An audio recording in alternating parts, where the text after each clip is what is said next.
창세기 22장 16절, 17절, 18절, 3절 하고 또 몇 군데 한번 더 찾아보고 시작하겠습니다.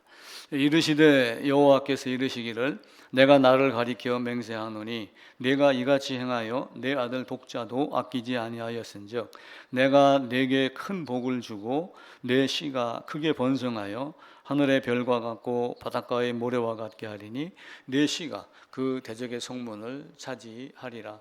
또 내 씨로 말미암아 천하 만민이 복을 받으리니 이는 내가 나의 말을 준행하였음이니라. 준행하였다는 것에 이제 앞서서 이삭을 번제로 드린 것도 있지만 사실은 번제 드릴 만한 믿음이 있다라고 하는 걸 아마 먼저 말씀하시는 것이 아닌가 생각을 합니다. 그래서 그 씨가 누구인가라고 하는 것을 갈라디아서에서 한번 찾겠습니다. 갈라디아서 3장 16절입니다. 305쪽입니다. 갈라디아서 3장 16절입니다. 14절부터 제가 읽을게요. 305쪽입니다. 이는 그리스도 예수 안에서 아브라함의 복이 이방인에게 미치게 하고 또 우리로 하여금 믿음으로 말미암아 성령의 약속을 받게 하려 함이라. 형제들아 내가 사람의 예대로 말하노니 사람의 언약이라도 정한 후에는 아무것도 폐하거나 더하거나 하지 못하느니라. 이 약속들은 아브라함과 그 자손에게 말씀하신 것인데 여럿을 가리켜 그 자손들이라 하지 아니하시고 오직 한 사람을 가리켜 내 자손이라 하셨으니 곧 그리스도라. 근데 아브라함의 씨는 사실은 이제 이삭이었잖아요. 이삭이었는데 이제 사도 바울은 그 씨가 결국은 누굴 얘기하느냐? 그리스도 예수를 말씀한다라고 합니다. 사무엘 하도 한번 보겠습니다. 사무엘 하 7장입니다. 제 성경으로 473쪽입니다. 구약성경 473쪽 사무엘하 7장 12절, 13절, 14절, 3절 제가 읽겠습니다. 12절부터 읽을게요. 내 수완이 차서 내 조상들과 함께 누울 때 내가 내 몸에서 날 내 씨를 내 뒤에 세워 그의 나라를 견고하게 하리라. 그는 내 이름을 위하여 집을 건축할 것이요 나는 그의 나라 왕위를 영원히 견고하게 하리라. 나는 그에게 아버지가 되고 그는 내게 아들이 되리라. 그가 만일 죄를 범하면 내가 사람의 매와 인생의 채찍으로 징계하거니와 내가 내 앞에서 물러나게 한 사울에게서 내 은총을 빼앗은 것처럼 그에게는 빼앗지는 아니하리라. 내 집과 내 나라가 내 앞에서 영원히 보존되고 내 왕위가 영원히 견고하리라 하셨다 하라. 이는 다윗에게 또 이야기를 해요. 이제 아브라함을 말씀하고 아브라함의 씨에 대해서 말씀을 했잖아요. 아브라함의 씨가 이제 이삭입니다. 그런데 사도 바울은 그걸 길게 넓게 건너뛰어서 종적으로 최종적으로 그리스도 예수를 말씀했죠. 다윗에 대한 얘기가 시, 사울, 또 결국은 솔로몬 이렇게 이어질 수도 있지만 또 누가는 사도행전에서 또 이렇게 이야기를 해요. 사도행전 13장입니다. 210쪽입니다. 신약성경 210쪽.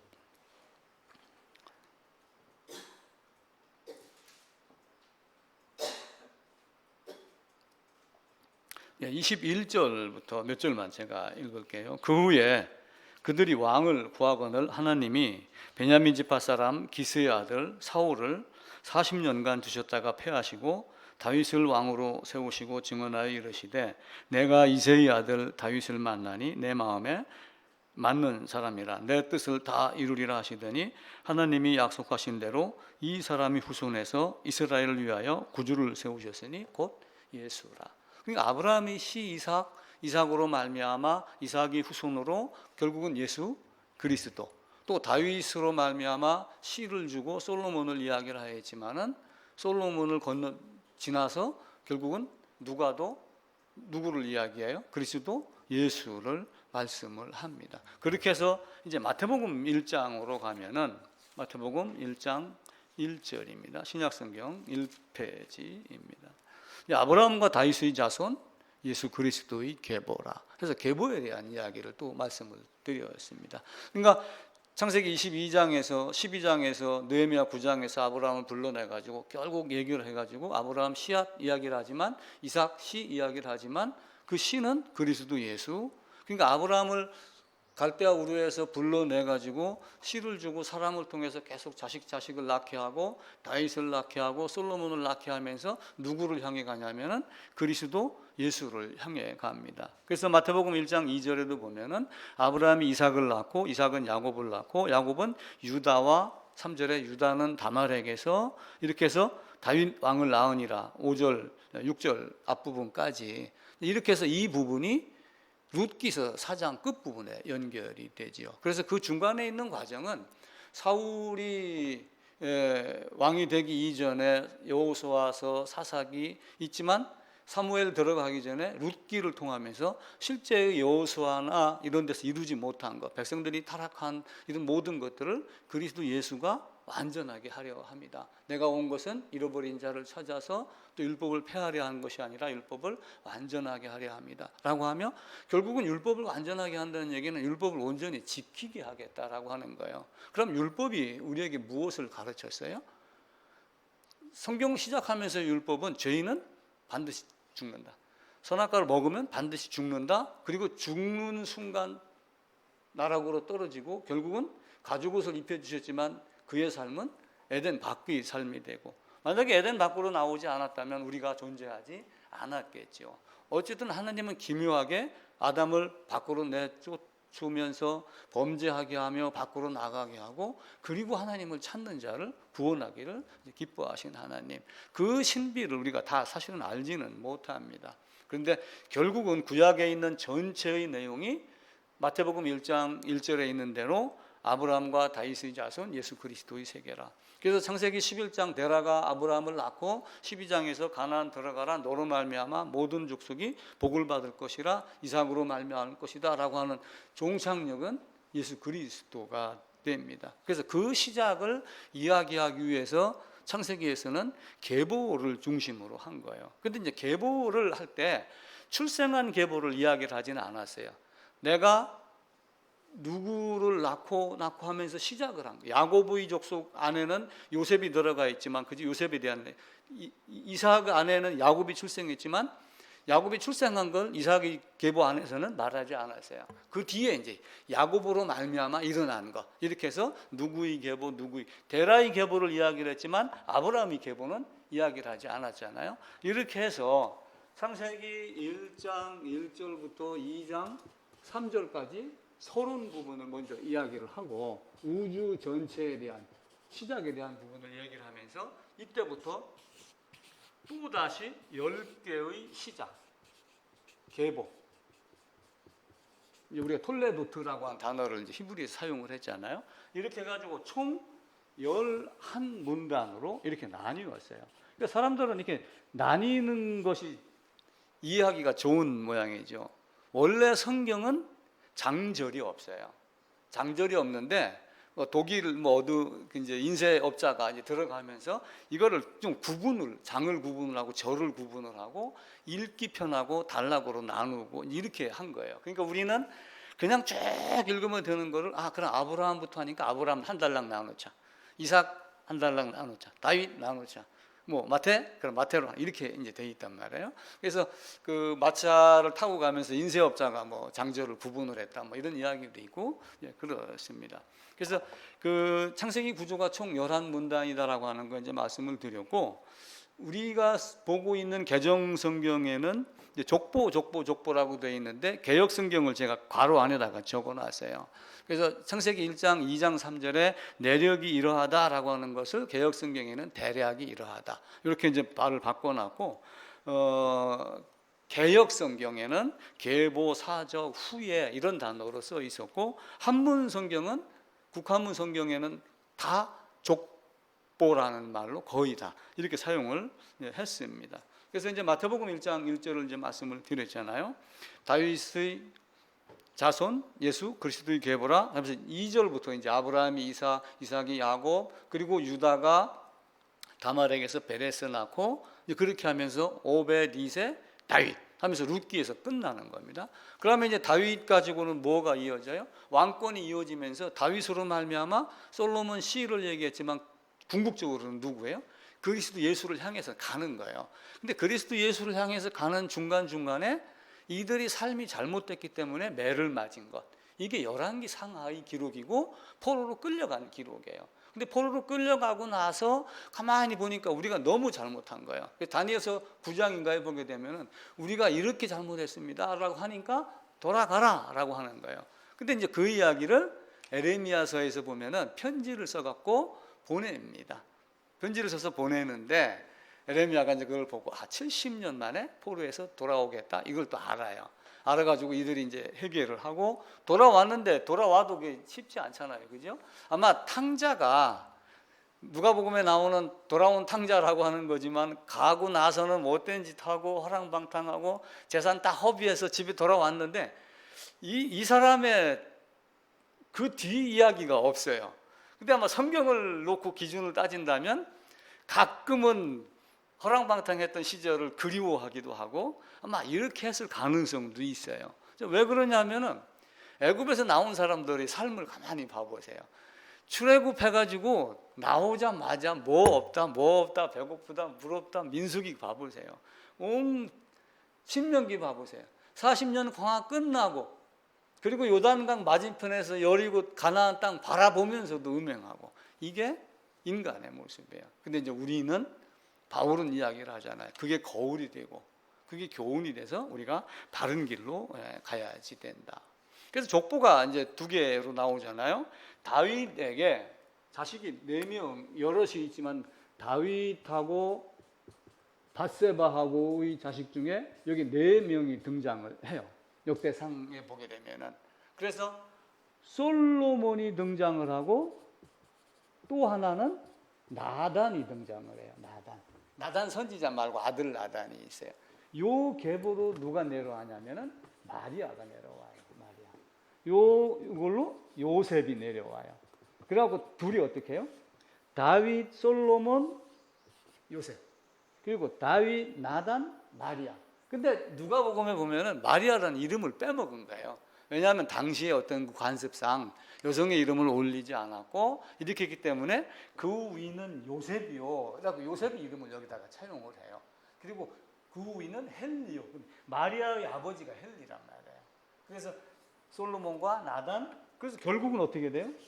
이 자리 딱 들어가면 다윗의 후손이 맞잖아요, 그죠? 곁가지로 들어온 거는 한 개도 없어요. 그러니까 마리아는 성경에 몇 명의 여성이 나오지만 이방인과 같은 다말이나 라합과 같은 여인이 아니라 다윗의 순수한 혈통을 가진 요셉과 마리아를 통해서 그리스도 예수가 성육신으로 오셨다라고 하는 게 이제 누가복음 3장에 있는 이야기고, 역대상도 한번 가보겠습니다. 역대상, 열왕기 역대상 3장입니다.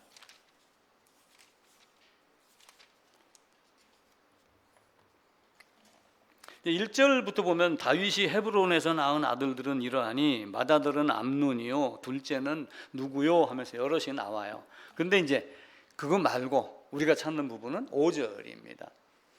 역대상 3장 5절. 예루살렘에서 그가 낳은 아들은 이러하니 시므아와 소밥과 나단과 솔로몬으로 나와요. 그래서 요 나단이 누가복음 3장하고 연결되고 솔로몬은 마태복음 1장하고 연결이 되면서 다윗의 후손 예수 그리스도 이렇게 연결이 됩니다.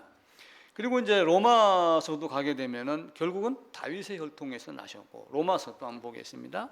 로마서 1장입니다.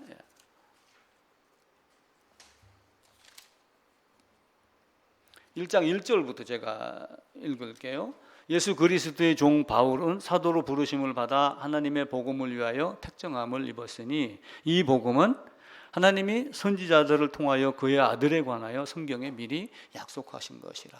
그러니까 예수님도 말씀하셨잖아요. 모세의 율법과 선지자들과 시편에 나를 가리켜 기록을 했다라고 하며 이야기를 하며, 이 복음은 하나님이 선지자들을 통하여 그의 아들에 관하여 성경에 미리 약속하신 것이라. 그의 아들에 관하여 말하면 육신으로는 다윗의 혈통에서 나셨고, 그러니까 역대상 3장 5절에 있는 대로 솔로몬과 나단의 혈통을 통해 갖고 요셉과 마리아 그리고 둘로 했는데 요셉의 육신의 씨가 아니라 성령으로 말미암아 육신을 입는 마리아의 몸에서 마리아에게서 나오는 그 모습을 가지신 거예요. 사도행전도 우리가 이제 같이 한번 읽어봤습니다. 사울 40년 그리고 이제 다윗 왕 줬다가 이 사람을 힘입어 우리가 믿음으로 의롭다함을 받는 것이다 라고 하는 내용이 나오고 마태복음 1장에 나옵니다. 그러니까 구약 성경에서 창세기가 시작이 되면서 세상이 어떻더라, 우주가 어떻게 시작이 됐다, 창조주 하나님이 있다 이렇게 이야기를 해요. 그러면은 우리가 신구약 중간 시대나 이런 데 철학 같은 것들이 많이 발전하고 이렇게 했었을 때 물론 공자 맹자도 있지만 그리스 헬라나 이런 데 보게 되면은 소크라테스 뭐 플라톤 이런 사람들이 많이 나오잖아요. 그들이 나름대로 일자다, 유일신의 존재다 이렇게 하면서 하나님에 대한 것들을 이야기를 많이 해요. 그런데 신 존재를 증명할 수 있나요? 신 존재를 증명해봐라. 이병철 씨도 신 존재를, 신이 있다면 내게 증명해봐라. 신 존재 증명을 요구를 했어요. 근데 신 존재 증명을 할 수 있는 사람이 있나요? 없습니다. 세상 없는 신학자도 신의 존재를 증명할 수는 없어요. 단지 뭐예요? 히브리서 11장에 있는 대로 우리는 믿음으로 하나님이 세계를 지으신 줄 안다. 하나님이 계신 줄 안다. 우리는 믿음으로 하나님이 계신 것과 그가 심판하고 상 주시는 이심을 믿는 것이다. 그래서 하나님이 존재한다는 것은 우리가 믿는 믿음 안에서 이루어지고 이루어지는 일을 보면서 맞아 그분이 아니면 아니지 라고 하면 그 존재를 하는 것이지 내가 어떻게 위에 올라가다 보니까 더 이상의 위가 없는 존재 일자 한 분? 이분이 신이다 이렇게 얘기하는 것은 인간의 지혜로 이야기를 하는 거고 신 존재 증명은 할 수가 없어요. 아마 그 파스칼이 그랬던가 그래요. 신존재 증명? 세상 없는 사람도 신존재 증명은 할 수가 없다. 그건 단지 믿는 것이다. 이렇게 이야기를 했죠. 그래서 하나님이 우리에게 말씀하신 그 시작은 처음부터 누구예요?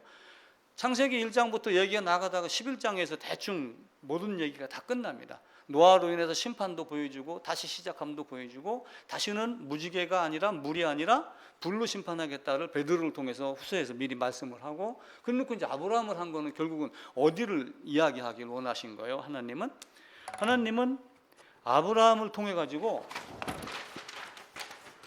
창세기 1장부터 나가다가 5장, 6장에서 홍수 그리고 바벨탑 여기까지 이제 우리가 일반적으로 이제 원 역사라고 이야기를 하죠. 원 역사인데 여기서 느닷없이 누구를 불러내요? 데라를 통해서 낳은 아들 아브라함을 불러서 낸단 말이에요. 아브라함. 그러면 우리는 이제 아브라함을 가지고 역사 공부를 계속 하는 거예요. 어딜 갔다 몇 명이었다 어떤 사건이 있었다 뭘 하면 축복받는다 이러지만 오늘 읽은 성경 본문을 놓고 보고 또 계보를 통해서 톨레도로 나뉜 이런 걸 쫙 보게 되면 끝내는 누구를 향해서 가는 거예요? 예수 그리스도를 향해서 가는 거예요. 아브라함 이삭이 아니고 이삭으로 누굴 가르쳐요?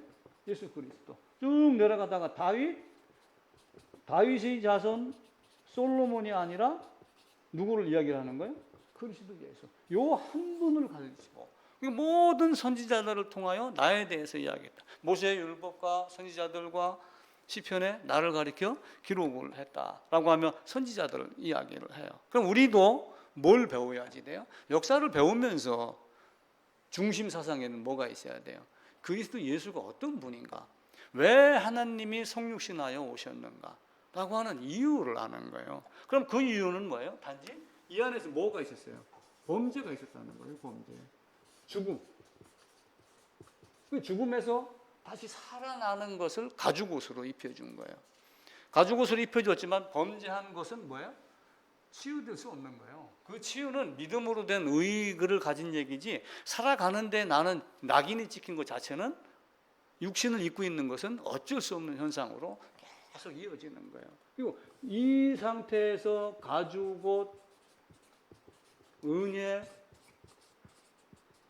그리고 결국은 죽음 이후에 뭐가 있어요? 심판이 있잖아요. 그것을 아브라함과 통해 가지고 예수 그리스도. 그럼 예수 그리스도께서 오셔가지고 십자가를 지셨어요. 십자가를 지시면서 사도 바울이 옷을 얘기해요. 옷, 어떤 옷 얘기예요? 그리스도로 옷 입었느니라. 그리스도의 옷 얘기래요. 그리스도 옷.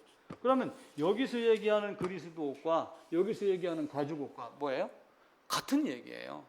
같은 얘기인데 하나님의 말씀인 언약과 또 한편으로는 성막으로 보여주고 피 제사로 보여주고 이렇게 하면서 홍해가 갈라지는 거 보여주고 문설주 인방으로 보여주고 또 만나로 반석에서 물이 나오는 이런 걸 보며 전능하신 하나님, 모든 것을 자기 뜻대로 성취하신 하나님을 보여주면 초점은 결국 예수 그리스도예요. 그리고 이 예수 그리스도가 어디 주인이에요? 계시록에 가면은 예루살렘에는 성전이 있어요, 없어요? 성전이 없어요. 21장인가 22장인가 보게 되면 성전이 없는데 왜 그러냐? 곧 그리스도 예수가 성전이기 때문이다. 거기는 태양이 빛이 없다. 왜냐하면 빛은 우리 주님이 계시기 때문이다. 그러니까 우리가 요 안에 있는 게 사실은 어디예요? 새 예루살렘 안에 있는 거예요. 새 예루살렘 안. 그러니까 요 안에 들어가는 것을 우리는 안식 이렇게 보여야 돼요. 안식.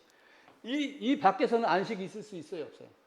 없죠. 육체가 편안할 수 있고 즐거움과 쾌락이 있을 수는 있지만 성경이 말씀하시는 안식은 없는 거예요.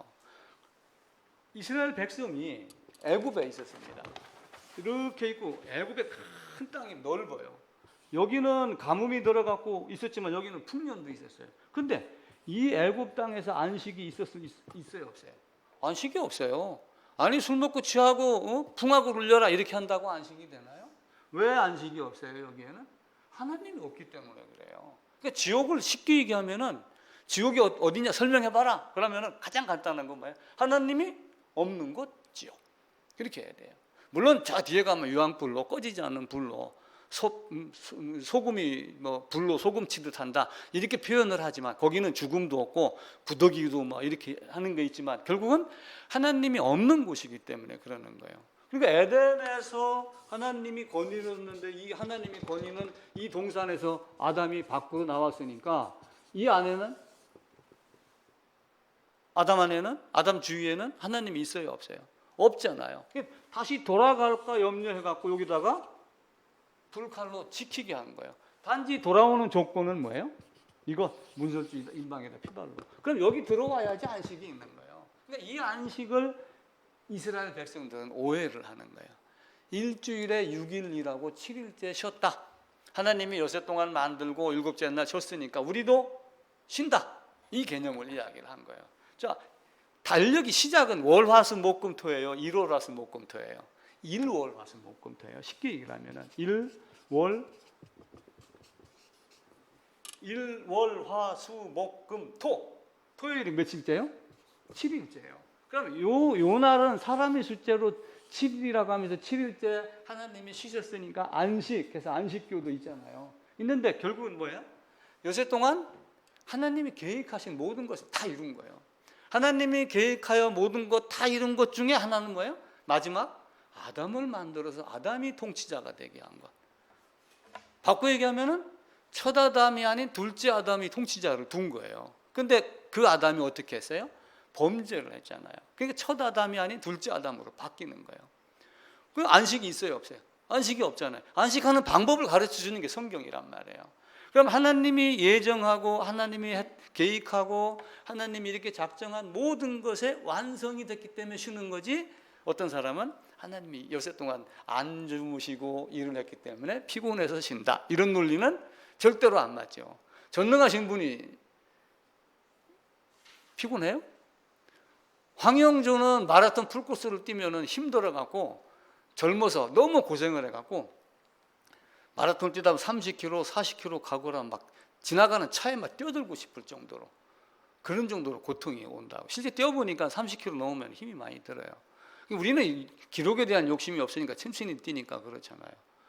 아니 현대자동차에 가가지고 로버트가 일을 합니다.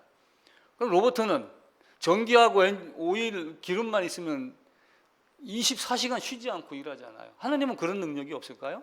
하나님에게는 피곤해서 쉬신 것이 아니에요. 모든 일을 다 마치셨기 때문에 자기가 원하는 대로 이루어졌기 때문에 쉬신 거란 말이에요. 그럼 우리도 이 땅에 살면서 하나님이 원하는 것 안으로 들어가면은 자기 일을 쉬는 거예요. 자기 일을. 하나님이 쉬는 그걸 가지고 일곱째 날 우리가 안식을 했다라고 한단 말이에요. 그럼 히브리인들은 어떻게 해요? 아니 왜 안식일에 일해? 예수님이 병자를 고쳐놨어요. 그랬더니 야 안식일이니까 걷지 말고 누워 있어. 이게 히브리인들의 문자주의적 사상이란 말이에요. 그러니까 안식의 개념을 모르는 거예요. 그럼 안식일에 아무 노동도 하지 말라. 만약에 그러면 이 땅에는 자칭 크리스찬들이 교대 근무하면서 일요일 날 직장 나가는 사람 있어요, 없어요? 있지요. 30년, 40년, 50년 전에 주일날 택시 탔다고 잘린 목사들도 있어요. 그럼 지금은 어떻게 해요? 죽으라고 차 타고 오잖아. 나 교회 가는 건데 차 타는 게 무슨 문제야? 합리화시켜 나가는 거예요. 어떤 사람들은 예전에 만들었던 어떤 성경, 개혁 성경 아니면 지금 성경은 성경도 아니다. 이렇게 이야기를 해요. 자, 우리가 구구단을 왜 외워요? 야, 자, 아홉에다가 아홉 더하면 얼마지? 18이지. 또 아홉에다가 아홉을 더하면은 여기다가 아홉을 더하면은 27이지. 그러니까 9에다가 9를 9번 곱하면은 81이야. 이렇게 만들어 나가는 거지. 이 안식 개념, 어떤 신학적 사상 이런 것들을 옛날 갖고 있던 그대로 해야지. 이런 걸 변질이라고 보나요? 아니죠. 이 부분을 우리가 쉽게 좀 간략하게 나누는 거예요. 결국 성경도 단락이 없이 쭉 해놓으면은 누군가가 어디가 시작이고 어디가 끝이야. 그래서 톨레도서라고 하는 걸로 이렇게 나뉘어놓고 우리에게 이제 가르치는 이런 것들을 하는 거예요. 그러니까 하나님은 스스로 존재하시는 하나님인데 사람들이 그것을 자꾸 다른 관점으로 보는 거예요. 첫째 날 빛 만들었어요. 빛과 어둠, 그리고 궁창 위에 아래, 그리고 육지, 물을 한 군데로 모이게 해갖고 육지 만들었고 육지에다가 풀, 나무 열매 만들어 놨죠. 그러면 1, 2, 3 짝꿍이 있다고 그랬었죠. 1, 2, 3 4일째는 어디로 가요? 첫째, 둘째, 셋째, 그럼 넷째 날은 여기다가 두는 거예요. 왜냐하면 빛과 어둠을 두 광명체로 다스리니까. 그럼 궁창 위에, 궁창 아래, 그럼 궁창 위에는 새, 궁창 아래는 물고기. 이렇게 해서 5일째. 그럼 무태다가는 뭘 만드는 거예요? 여기에 무태다가 무태다가는 이제 채소가 나게 했잖아요, 미리. 그 여기서 다시 뭘 만들어요? 6일째 짐승 만들잖아요. 짐승 만들고 마지막에 사람을 만들어서 모든 것을 다 다스리게 하자. 하나님이 이게 완성을 한 거예요. 그럼 우리도 어떻게 해요? 집 다 지면은 옛날 사람들 뭐 상냥식하고 막 그렇게 다 졌다 뭐 이런 개념으로 접근을 할 필요는 없지만 뭔가 하신 일의 성취. 이제 다 끝났구나. 수능 다 끝났어요. 이제 게임 끝났구나. 공부 더 해야 되지만 지금까지 노력해서 시험 공부했던 이런 모든 것에서 잠시 벗어날 수 있는 것도 있는 거예요. 남자 여자로 만드는 이유가 사실은 그런 거예요. 그러면서 이 남자 여자로 땅을 정복하고 번성하고 충만하고 다스려라. 근데 왜 아담이 하와가 다스릴 수 있어요? 하나님의 형상대로 만들었기 때문에 그래요. 그러니까 하나님의 껍데기 모양이 아니라 하나님의 성품, 하나님의 어떤 능력, 하나님을 의지하여 하나님의 힘을 받아가지고 다스릴 수 있는 능력을 준 거예요. 그런데 아담이 격기로 빠진 거예요. 그러면 두 가지로 생각을 해요. 사람들이 아차 내가 만들었는데 갑자기 고장이 났네? 이거 자동차가 급발진해서 가서 검사를 해볼까? 그럼 검사해도 안 나와요. 전기자동차는. 근데 하나님은 어떻게 하신 거예요? 아담을 범죄하게 하신 거예요. 아담이 범죄하기 안 했으면 예수 그리스도의 오심이 필요 있어요, 없어요? 창세전에 그리스도 예수 안에서 나를 예정했다는 것은 어떤 걸 전제 조건으로 둔 거예요? 아담이 범죄가 이미 계획되어 있는 거예요. 하나님의 심중에. 우리는 그걸 몰라요. 모르는데 성경을 보고 그렇게 말할 수가 있는 거예요. 왜 그렇게 했겠어요? 집 나가면은 집밥 그리워요. 직장 다니면서 매일 점심에 밥 사 먹다 보면 나중에 집밥이 그립다. 집밥 이야기를 해요. 이민 가면은 애국자가 돼요. 그래서 정부에서 예를 들어 가지고 어떤 힘 있는 사람들이 여당, 야당 이렇게 할 때 아마 이민 간 사람들도 선거권을 가질 수 있다라고 하는 것은 아마 야당보다는 여당이 발휘하지 않았을까. 왜냐하면 여당이 국가에 대한 어떤 이런 개념을 갖고 있으면서도 나름대로 처음에는 아마 그렇게 시작했을지 몰라요. 이민 가면은 애국자가 되고, 집 나가면 집 그리고, 부모 죽으면 부모가 그리워지고. 그전에는 잘 몰랐어요. 없어야지 뭔가 아쉬워지는 이런 것들이 있어요. 아담도 에덴에 계속 있었다면 하나님의 은혜를 알았을까요? 나는 몰랐다고 생각을 해요. 처음에는 알았겠죠. 아, 이렇게 좋은 집을 줘줬어요? 감사합니다. 이렇게 내가 짐승도 내 말을 잘 듣네요. 이게 다 하나님이 나에게 주신 권세네요. 대리통치자입니다. 어떤 큰 집 대궐을 다스리는 어떤 집사의 자격으로 관리를 한다라고 그러지만, 아담에게는 자유의지를 줘서 내가 정말 하나님께 굴복해야 될 수밖에 없는 존재인가 아닌가를 본인이 알아야지 진짜 충성이 되는 거예요. 그래서 아담에게 아마 범죄를 계획하게 하고, 또 지난주도 그런 이야기를 제가 한번 드렸잖아요. 구하지 않는 것은 용서할 수 없다. 구해야지 돼요. 그래서 마태복음 7장에서도 구하라, 두드리라, 찾으라 라고 하는 이야기가 나오는 거가 사실은 그 이야기를 하시는 거예요. 그래서 안식은 믿음, 그리스도 안, 새 예루살렘 안. 지금 우리가 여기에 있지만, 지금 실제 우리 믿음을 놓고 봤을 때는 내가 지금 어디에 있어요? 여기에 살지만, 땅을 받고 있지만, 나의 믿음은, 나의 생활은 사실은 천국 생활을 해야 된다. 여기서 천국을 누리는 삶을 살아야지 된다. 새 예루살렘에 거해야지 진짜 안식이 되는 거예요. 유대인들 같이 웅덩이에 빠졌는데, 그러니까 나중에 예수님이 양이 웅덩이에 그러지만 아들까지 갖다가 집어넣어 갖고 말씀을 하셔요. 만약에 네 아들이 웅덩이에 빠졌으면 어떻게 할 거냐, 안식일날. 그러면서 또 한 번 꾸짖어요. 아니, 너한테 유익이 된다고 난지 8일 만에 할례 받아라 라고 하는데 왜 안식일날 할례 받아? 그죠? 할례가 모세의 율법인가요? 아니에요. 할례는 어디서 나온 거예요? 아브라함에게서 시작이 된 거예요. 율법이 아니라. 아브라함에게 시작이 됐다는 얘기는 아브라함의 믿음에 대한 것을 먼저 생각을 해야지 돼요. 아브라함이 할례 받은 게 로마서에 나오잖아요. 어떻게 나와요? 믿음의 의를 인친 것 나중에. 이제 나는 선민이고 그리스도인이고를 당당하게 이야기할 수 있는 선민 사상의 표식이에요. 그러니까 우리는 나는 세례교인이다, 뭐 세례증서다 이렇게 하고 그러지만, 믿음으로 봤었을 때 나는 주님으로 말미암아 모든 것을 붙잡고 이겨낼 수 있는 능력이 있는 자, 이제는 가능합니다 라고 하면 자기 몸에 새길 수도 있죠. 물론 신약의 시대에 바울이 할례 가지고 또 이야기를 많이 했어요. 왜 그 이야기를 했어요? 거짓 그리스도인들. 그러면서 그리스도에 대한 이야기를 하지만 온전하게 딱 당당하게 나는 그리스도인이야 이렇게 말하지 못하고 유대인들 앞에서 나 할례 받은 사람이야. 그러니까 핍박을 받아요, 안 받아요? 안 받죠. 할례의 표가 있는데 핍박 받겠어요? 할례를 안 받고 예수 믿는다 하면은 핍박을 받죠. 그러니까 너희는 거짓으로 하는 그런 안식, 그런 할례가 아니라 진짜 안식. 그래서 애굽에 있을 때는 안식을 누릴 수가 없다. 애굽 밖에 나왔을 때. 그러니까 홍해가 갈라졌어요. 홍해가 갈라진 거는 누구를 위해서 갈라진 거예요? 문설주 임방에다가 피를 바른 사람들이 있기 때문에 갈라진 것이지, 그런 것이 없는데 갈라놓고 나와라 이렇게 한 게 아니에요.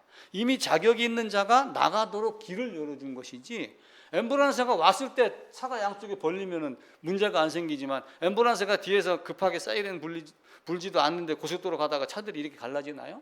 그렇지 않죠. 누군가가, 어떤 조건 있는 자가 그를 내보내려고 할 때 하나님이 다시 옵니다. 다시 와가지고 공중 들림을 합니다. 그럼 그 공중 들림 할 때 누가 가요? 그리스도의 할례를 받은 자, 그리스도로 옷 입은 자, 그리스도로 합하여 세례 받은 자, 믿음 가진 자가 올라가는 거예요. 그게 조건이 있는 거예요. 항상 어떤 것이든. 그러니까 창조도 마찬가지예요. 하나님, 우리는 믿음이라고 하는 조건을, 세례 조건, 구원, 죄사함이라는 조건을 내놓지만 하나님의 시작은 어디예요? 예루살렘을 미리 생각하고 만들어 놓으시고 가는 거예요. 예를 들면 내일 출근합니다. 만약에 퇴근이 없어요. 그럼 출근하라고 박 선생님이 야 출근해, 잘 갔다 와, 잘 가, 이렇게 끝나고 말겠죠. 그죠? 퇴근이 없으면 출근이 있나요? 없습니다. 마찬가지로 새 예루살렘을 만들어 놓고 우리 하나님은 출발을 하셨지. 제가 여기다 하나 적어 놓은 게 하나가 있어요. 만약에 당신에게 100억짜리 자동차를 한 대 줘요. 권사님께 이제 100억짜리 자동차를 하나 주는데 조건이 있어요. 이 차는 브레이크가 없다. 한번 올라타서 시동을 걸고 출발하면 내릴 수 없다. 그럼 그 차 받겠어요? 100억짜리? 아예 1000억짜리 더 좋은 거. 끝이 있어야 시작이 있어요. 뭐든지 하나님의 계획은 이미 끝을 정해놓고 출발을 하는 거예요. 그러니까 우리 인생의 목표도 항상 여기 서가지고 내가 뭘 갈 건가 이걸 먼저 바라보는 거예요. 하나님의 편에서는 먼저 예루살렘을 해놓고 너희가 여기로 오려면은 죄사함을 받아야지 돼. 이걸 해놓은 거고, 우리는 그 하나님의 뜻을 알고 하나님 먼저 만들어 놓은 새 예루살렘을 가야 되는구나. 그런데 그러고 여기 와가지고 어떻게 가야지? 천국이 있어, 천당이 있어, 하나님 나라가 있어. 그럼 하나님 나라에 대한 이야기를 많이 해요. 그럼 우리는 나는 하나님 나라 신학입니다. 하나님 나라의 신학은 뭘로 시작이 돼야 돼요? 구원 제사함으로 시작이 돼야지 하나님 나라 가요. 가나안 땅도 문설주 인방에다 피 바른 걸로 시작이 돼요. 다 마찬가지예요. 아브라함이 할례를 받은 것도 뒤늦게 받았지만 믿음으로 의로 인친 것이 있었을 때가 되는 거예요. 그러니까 에레미야서에 보게 되면은 모든 민족은 할례 받지 못하였고 이스라엘은 마음의 할례를 받지 못하였더라. 그게 전부 흉내만 내고 사는 거예요. 나는 그리스도인이야, 나는 교인이야, 나는 세례교인이야, 나는 목사야. 전부 여기에 매여 있는 거란 말이에요. 그러니까 이 목표 골이 어딘가를 먼저 딱 봐놓고 계시록 끝부분을 보고 이렇게 좋아? 그럼 어떻게 돼요? 여기 와가지고 그럼 어떻게 가야지? 이 단계를 밟는 거예요. 밟다 보니까 세상은 학습받고 세례받고 세례교인 되고 직분 받고 그러다 죽으면 천국이야 이렇게 가르치지만 성경은 어떻게 이야기를 해요? 죄를 깨달아야지 성막에 죄사함을 받으러 들어올 수가 있다. 이거 나를 만날 수 있는 건, 내가 너와 만나는 것은 죄를 깨달은 자가 죽음의 피를, 죽었다는 피를 갖고 왔을 때만 속죄소에서 내가 너를 만난다. 그러니까 언약궤가 있는 장소가 지성소라. 언약궤를 위한 처소가 지성소지 지성소 자체가 거룩한 게 아니란 말이에요. 만약에 거기에 거룩한 언약궤 안에 말씀이 빠져 있어요. 그럼 빈통이에요. 빈 박스예요. 말씀 안에 언약궤가 있기 때문에 그러는 거예요. 그리고 그 언약궤가 말씀이 담긴 언약궤가 있으니까 지성소라는 것을 쳐놓고 건물을 만들고 이야기하는 것이지, 언약궤를 빼냈으면 그냥 텐트에 그냥 천막에 들고 나왔어요. 언약궤를 빼앗겼고 말씀이 깨졌어요. 그럼 아무것도 없는 빈축정이가 되는 거예요. 우리 삶이 바뀌어져야지 돼요. 하나님이 모든 것을 다 이루었다. 일곱째 날 맞춰서 하는 그런 것이 아니라 하나님이 계획하신 모든 것을 다 성취하셨다의 개념이 안식이에요. 그래서 우리는 이미 안식에 들어가는도다, 안식에 들어갔다, 이런 개념으로 접근을 해야지 돼요. 유대인들이 숫자 개념을 놓을 때 하나는 한 분 하나님, 삼은 삼위일체 이런 식으로 이제 생각을 많이 해요. 근데 5는 은혜라는 개념으로도 이야기를 해요. 8은 뭘로 계산을 할까요? 8. 숫자 7은 또 완전 숫자 이렇게 이야기를 해요. 7은 완전 숫자, 4는 세상 숫자 이렇게 쭉 얘기를 합니다. 그럼 8은 뭘까요? 8은 부활을 이야기해요. 부활. 왜 부활이 돼요? 아까 여기서 얘기를 드렸잖아요. 1일, 2일, 3일, 1월, 화수, 목, 금, 토. 여기서 보게 되면, 그죠? 하나, 둘, 셋, 넷, 다섯, 여섯, 일곱. 이때가 며칠이에요? 8일째가 돼요. 우리 주님은 이들이 유대인에게로 오셨기 때문에 유대인이 이야기하는 안식의 개념 따라서 요 안식일에 시체를 두지 아니하는 건 이미 다 알고 계셨기 때문에 이미 요때 상태에서 돌아가시고, 유대인들은 시체를 내리고, 실제 안식은 뭐예요? 예수님의 안식은 뭐예요? 무덤에서 안식은 요한복음 19장에 있는 대로 다 이루었다. 그래서 안식을 하시는 거예요. 다 이루었으니까 어떻게 그 다음에는 원래 있는 곳으로 돌아가기 위한 부활. 그래서 8일째가 부활이라는 숫자로 이야기를 합니다. 그래서 창세기에 보게 되면은 창조, 타락, 구속이지만 이 타락과 구속과 그리고 처음에 얘기했던 창조의 개념을 성경 곳곳에서 이야기를 하면서 하나님의 뜻은 이것이니 라고 얘기하며 나가기 시작을 해요. 그것을 깨닫게 하는 애침이 우리는 복음이라는 개념으로 접근을 하는 거예요. 그러니까 복음을 이야기를 하면 한 군데만 이야기해요. 마태복음 28장에서 복음 이야기할 때 너희는 어디로 가라? 온 세상으로 가라. 그래서 우리가 복음을 쉽게 얘기하면은 굿 뉴스, 뉴스 이렇게 이야기해요. 그 뉴스가 왜 뉴스가 돼요? 이게 어원이 어떻게 됐는지 모르지만은 동, 서, 남, 북이란 말이에요. 그죠? 이스트, 웨스트, 사우스, 노스, NEWS예요. 이게 뉴스가 되는 거예요. 그러니까 너희는 온 세상에 가서 동쪽에도 가고 서쪽에도 가고 남쪽에도 가고 북쪽에도 가고 그러면서 뉴스 그거 참 좋은 얘기네. 갑자기 제가 로또 1등이 됐어요. 제가 얘기하니까 좋은 소식, 좋습니다. 굿 뉴스. 그래서 누가복음에 큰 기쁨의 좋은 소식 이렇게 이야기를 하잖아요. 그게 굿 뉴스가 되는 거예요. 그래서 이제 학자들이 3장 15절에 여자의 후손으로 오겠다라고 하는 것을 이제 원시복음이라고 하는 개념으로 설명을 해요. 원시. 이제 이게 한문하고 약간 좀 헷갈려가지고 원시 그러니까 원시인 뭐 이런 그런 구닥다리 옛날 게 아니라 원래 것, 처음 것, 최초의 것. 성경 말씀을 통하여 하나님이 이 세상에다가 맨 처음에 말씀하신 복음, 그게 원시복음이라는 개념이에요. 그래서 원자, 으뜸, 근원, 이 원을 뭐 이것저것 둘 중에 하나를 더 쓰기도 하긴 해요. 근데 앞에 있는 걸 주로 이제 많이 쓰고 그러죠.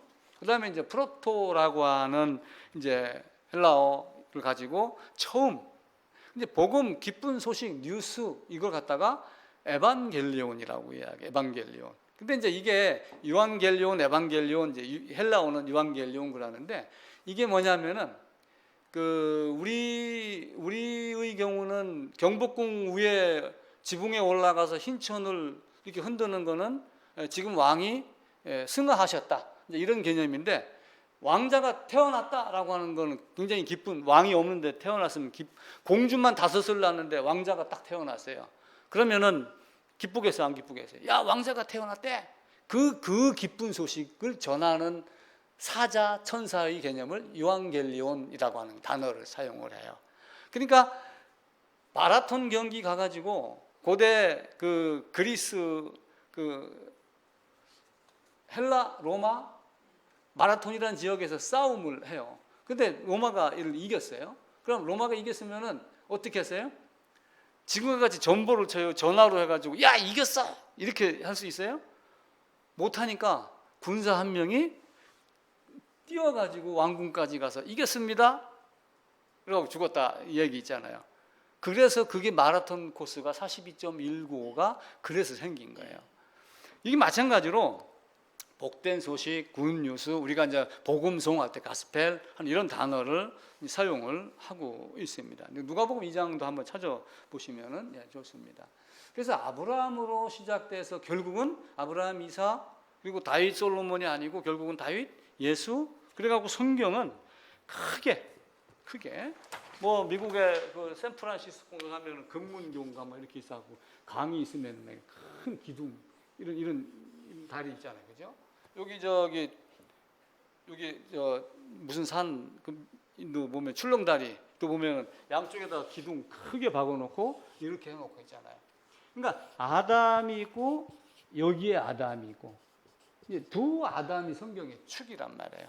아담이 범죄해놓고 아담이 해결했고 그리고 결국은 해결할 아담 여자의 후손을 보내겠다 그러면서 아브라함으로부터 쭉 이어져 가지고 결국은 다윗, 솔로몬, 나단, 요셉, 마리아, 예수 요 이야기를 하는 게 성경이에요. 그리고 그분이 오셔서 무엇을 할 건가를 미리 다 어떻게 해요? 어떤 방법으로 어떤 효과를 이게 구약에서 이야기를 다 하는 거예요.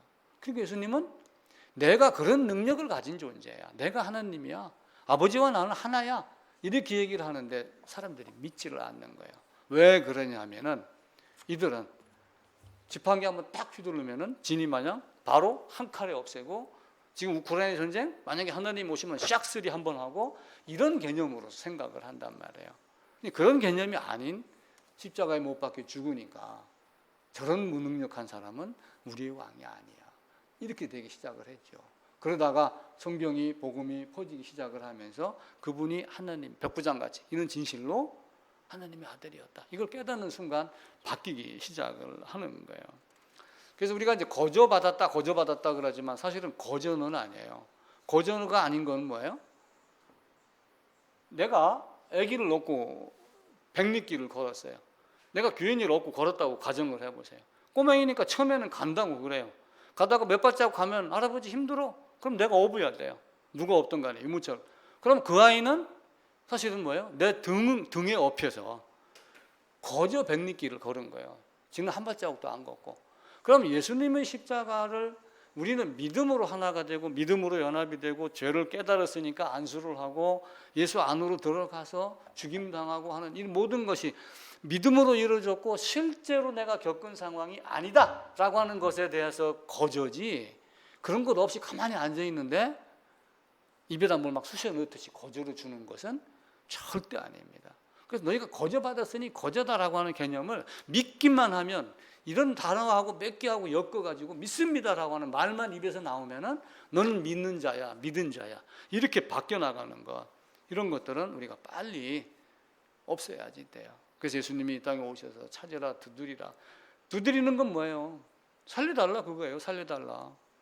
그저께도 저 강릉인가 어디에 그 뉴스 나오더라고요. 뭐 한 어느 분이 그 뭐 헤엄치다가 이렇게 노을성 비슷해서 빨려 나갔는가 봐요. 그래 한 사람이 헤엄을 쳐가지고 이제 가까이 갔고 여기서 밧줄을 던져주고 이렇게 해서 이제 나오는, 구해냈다고 하는 이야기를 듣더라고요. 그래서 하나님이 아브라함으로 시작을 해서 결국은 예수 그리스도.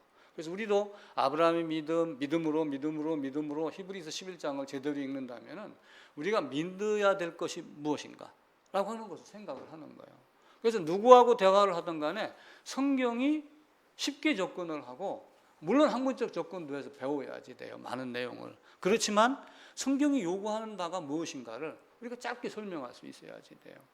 아까 내가 잠깐 얘기를 드렸잖아요. 어느 분하고 대화를 하는데 예수님이 다 해놓으셨어요. 예수님이 십자가 지셨잖아요.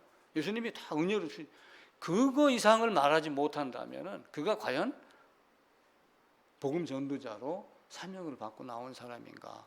우리가 이런 것들 고민 한번 해봐야지 돼요. 그래서 성경 말씀으로, 그리고 이제 모형과 예표로, 성막으로, 제사로, 아사셀 염소로, 이삭으로, 번제단, 이런 많은 것들로 다 가르쳤어요. 그러니까 글자를 알든 모르든 이게 문제가 아니에요. 근데 학자들은 따지느라고 안 믿었고, 몸이 아픈 병자나 연약한 자들은 믿었고, 신기하게도 그렇게 된 거예요. 이 성경이 무엇을 말하는가를 우리 마음의 상태에 따라서.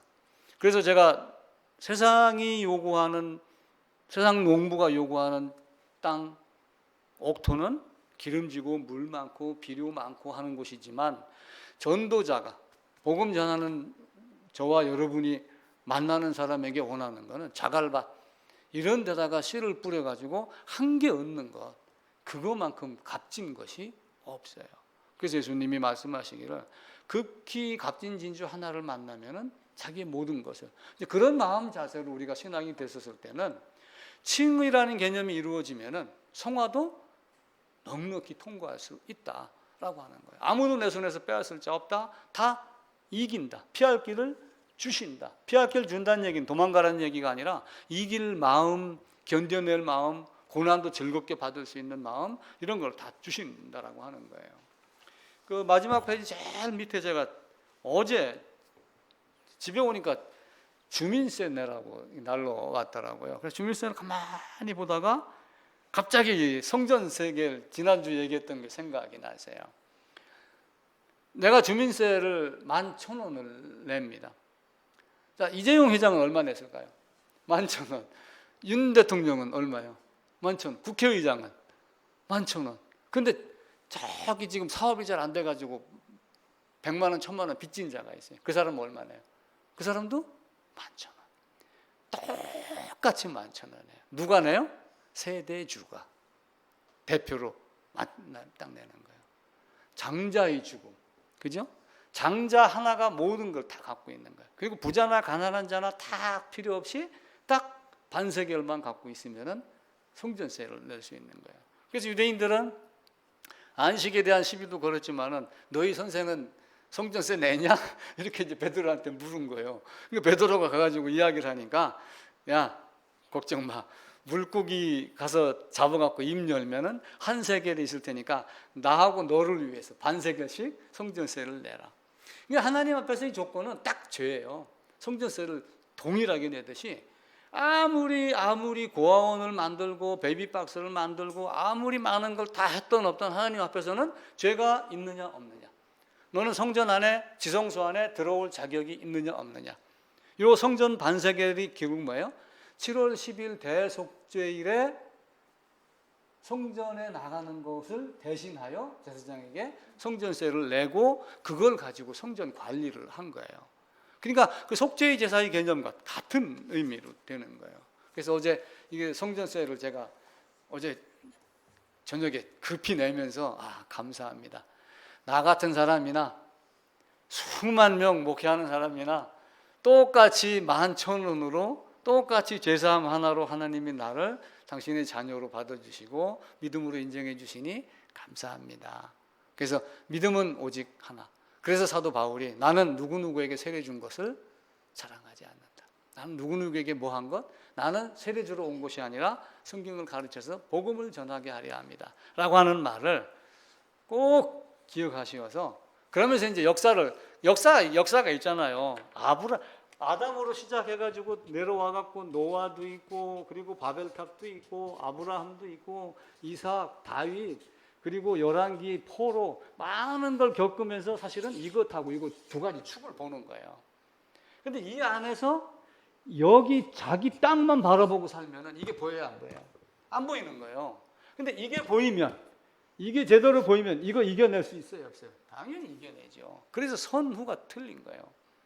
하나님의 계획은, 하나님은 이미 끝 정해놓고 시작하지만 우리는 그걸 알고 우리의 시작은 뭘로 시작을 해야 돼요? 교회 생활 열심히 하면은 이게 아니라 죄 사함이 먼저 이루어지면, 구원 받으면 그때부터 되는 거예요. 그럼 우리의 삶이 달라지기 시작을 합니다. 어쨌든 어제는 주민세로 큰 은혜를 제가 또 한 번 깨닫는 귀한 시간이 됐습니다.